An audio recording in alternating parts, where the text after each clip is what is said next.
Many years ago, in September, this planet broke a fierce war, which had the biggest scale in history. All kingdoms worldwide were joined into this great disaster.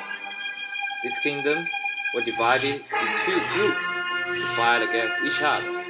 The people were continuously fighting in the front line. In that era, each person and grass, each bird and beast, each flower and wood achieved the promise of protecting humanity, unless protectors all died. After unaccountable battles, one side of the war gained a great victory.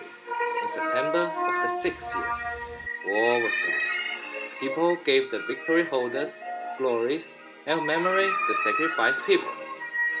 They know they should do that, but no one knows their name. As the time going, day by day, year by year, they were much less mentioned by others, and then being forgotten.